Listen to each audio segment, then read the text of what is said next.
Welcome to Southaven Business Beat. Business and community leaders talk with us to provide invaluable resources to aid the business community. This episode is sponsored by the DeSoto Athletic Club. Are you ready to embark on a fitness journey like no other? Introducing DeSoto Athletic Club, your premier fitness destination in DeSoto County. Since 1999, we've been setting the standard in fitness excellence. Today, we're not just a gym, we're a lifestyle evolution. Our commitment to your fitness journey led us to reshape our entire approach in 2014. No more one-size-fits-all memberships. At DeSoto Athletic Club, you're in control. Starting at just $24.99, customize your membership with the services you love: hydro massage, tanning, group fitness, team training, or our exclusive recovery services. You decide. Visit www.daxsouthaven.com on how to join. And now here's your host, Aaron Cozort. Hello and welcome to another Southaven Business Beat. I'm Aaron Cozort, and today we have with us Mayor Musselwhite. Mayor, good to have you with us today. Thanks for having me here. Tell me just a little bit about yourself. Give me a little bit of background for those who may not be familiar with you or are new to the area. Well, I'm in my third term as Mayor of Southaven, elected in 2013, so career insurance agent before that, but again in my third term, so leading the city of Southaven for 10 years now. That's great. You know, a few things have probably changed in those 10 years, haven't they? Just a few, yeah. What are some of the things that, you know, in your time in office that you've been most proud of having accomplished here in Southaven? Well, we kept the ball rolling economically, you know, in all facets with industrial, you know, retail service. The Tanger Outlet Mall was one of the first large projects of my time, but we've been very successful with industrial developments, bringing Google here, Medline, Spectra Labs. Those are some of the big economic highlights. But as anyone that knows me also knows, we've changed our parks and recreation. That's a big deal. You know, continue to keep that ball rolling, expanded, enhanced all the programs there. So. And then with success comes the traffic. You know, Absolutely. People don't want to talk about that, but you know, traffic can be looked at two different ways. You know, it obviously is a challenge, but it's also an indicator that we're a place where people want to be, want to live, want to work, you know, want to visit. So anyway, I think those are some of the highlights. Just, you know, proud of the success we've had and the momentum that we've been able to continue with. And there are some new initiatives going on. The West End District, I know, is one of those initiatives trying to work on the redevelopment of that area and the improvement of that area. It's an older part of Southaven. Tell me a little bit about that initiative. Well, every city has an old part of town. You know, Right. that's just, you know, every city in America faces the ongoing need to continue to revitalize their original business districts. So we're no different here in Southaven. So we've had tremendous success and growth over the years. But as our city has grown to the southeast, you know, economic demand has changed, which has left us, you know, with the 51 and Main Street area, which was our original business district from the 1960s. Right. It's left it, you know, in a situation where it needs to, you know, have new life breathed in it again. So that's the purpose, just to, you know, as our city has been tremendously successful, we still recognize the importance of our original business district. So it's important for so many reasons that we get that going again. You Absolutely. know, and we've had some success with it. We've had incentives in place since 2015, tax incentives and certain waiver of fees to encourage business to come back here.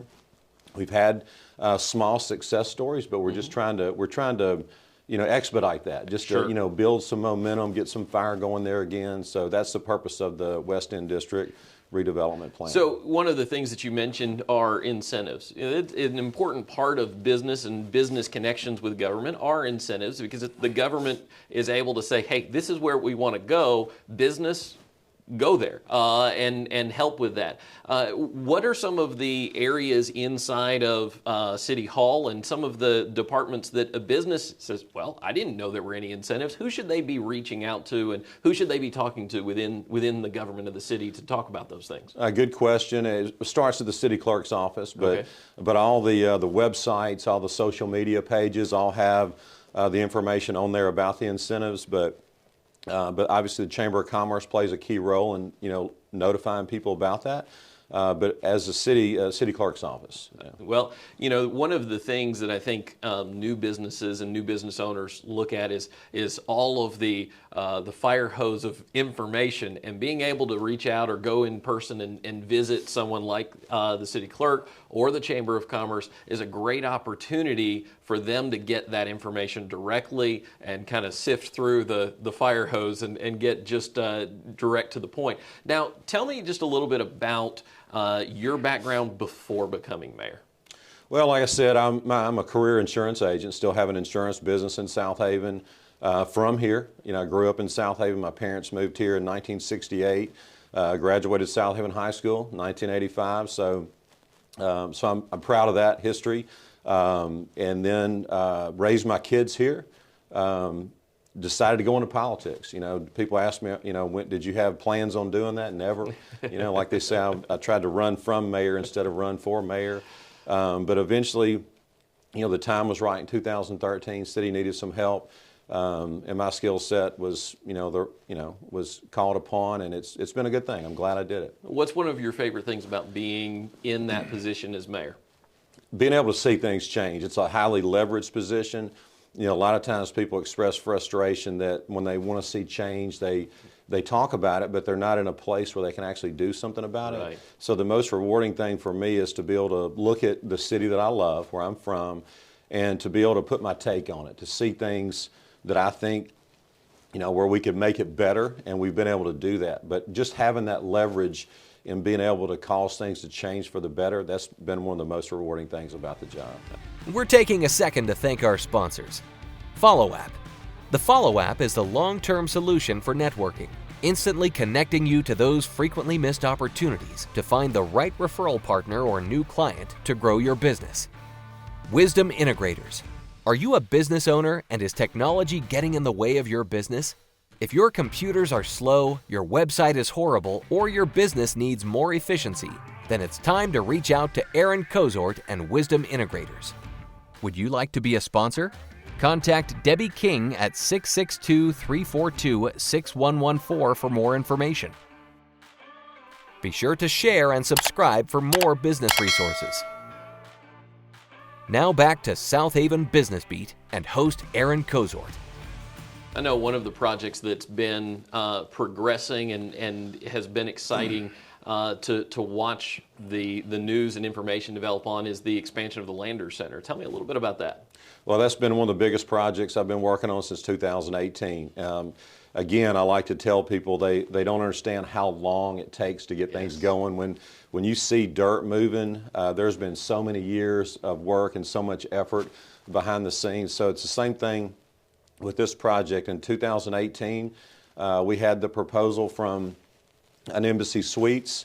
It was at a different location. And so we believe that moving that to the existing Landers Center and having an expansion of the conventions or adding a convention center would be special from a tourism aspect. Sure. Because when that project is done, it'll be the first convention center in the state of Mississippi that has a hotel on site. Right. So it's a big deal. We've been working on that since 18, but like I said, in my opinion, that's one of the biggest project pending now that would impact the future of DeSoto County in a positive way. So, by way of the laws and the statutes, are you able to run for a fourth term, or is the third the end? I'm not sure how that works in a mayoral position. There are no term limits in municipalities. Yeah. All right. So, are you planning on running again? That's a great question. We're going to make that decision next year. All right. So, as you think about the city and the things going on, looking at 2024, what are you excited about? So many different things, like the spokes on the wheel, as I say. There's not one thing going on. For a city to be successful, all the spokes on the wheel have to be turning correctly, and we have so many great things going on. I mentioned parks earlier. We continue to build on our parks program. Last year, we invested $10 million into our amphitheater to make it better, improve the seating to over 10,000 seats, had a great concert season. The next 2 years will even be better than that. So. Great. We just continue to build on parks, make it a great place to live, a fun place to live. Silo Square is just, as I say, in fuego. I mean, it's just booming right through there. You see the buildings under construction. I'm excited to see what that happens, what continues to happen there. And then as we mentioned, where the Hotel Convention Center is, that's the Metro District. There is tremendous economic opportunity still there. The interstate widening project is crucial, to preparing some of those properties for that. But as the convention center happens there, along with Tenure, there's some other high-profile businesses are looking at that. So I'd love to see the development of the Metro District before my time is done. Absolutely. So one of the things that I know is also an ongoing project within the city is a new fire station is being worked on. How does that affect businesses and residential areas around that fire station? Does it have impact on insurance and other things like that as well? It certainly does. It impacts it in many ways. First is the fire rating. So Southaven right now is a Class 3 fire rating, which there's only 4 in the state of Mississippi that have that rating. When Fire Station 5 is done, we've been told that we'll go to a 2. So that's great. At that time, I think there's only either one or I think Gulfport, Jackson, so we'd be one of only 3 that have a 2 rating. And again, like you mentioned, it affects insurance rates. And on homeowners policies, it's not as big a deal, but on commercial buildings, that's a big deal. So Absolutely. It could have a positive impact on someone wanting to come build a new building here as the cost of their insurance is lower. Well, as we close out this interview, tell me are there any things that we haven't talked about already that you'd like to highlight or look forward to in 2024? There are, but I want to probably shock everybody. I want to talk about crime for a minute. A lot of times people, when they see all the great things going and they see the tremendous growth Southaven has had, someone wants to bring up the crime issue. And so there's 2 ways to look at that. Obviously crime is a bad thing, but it's important for people to understand that as any city grows, when you make your city a place where people want to be, there's always that element of crime that comes as well. It's nothing new here, and it's just I want to reinforce that we've been able to control crime rates in Southaven. Absolutely. If you look at the crime rates in Memphis and then compare those to Southaven, it's tremendous what our police have been able to do here. And so I just want to assure the people that growth is a good thing still. We know that it brings some crime, but we've got plans in place to control that. We've been successful with that. And it's important that people know that, to be reassured that Southaven will continue to be a great place for people to live. Well, that's great news, and it is an important discussion anytime you're dealing with growth, because growth comes with its own set of problems, but it's a good problem to have. It is. That's right. And just like the traffic, there's a reason that you have traffic. People want to be there. Yes, that's right. All right. Well, Mayor Musselwhite, it's been a pleasure to have you with us, and we want to thank you for taking your time to watch another episode or listen to another episode of Southaven Business Beat. We're glad that you tune in, and we hope that you will continue to be involved in the city of Southaven, involved with the Chamber of Commerce, and we hope that we can help you by providing education, news, and information about what's going on in this great city. Thank you, Mayor Musselwhite, and thank you for joining us. Have a great day. Please visit www.southavenbusinessbeat.com for more episodes. We would like to thank the following sponsor, Pure Focus Media. Have an event coming up? Let us capture all the moments that will create memories that will last a lifetime with our professional photographer and videographer. Also announcing our new digital selfie photo booth. Book with us today. This podcast is brought to you by the Southaven Chamber of Commerce. We know relationships create commerce. Want to join the Southaven Chamber? Visit www.southavenchamber.com. Be sure to share and subscribe. Thanks for watching.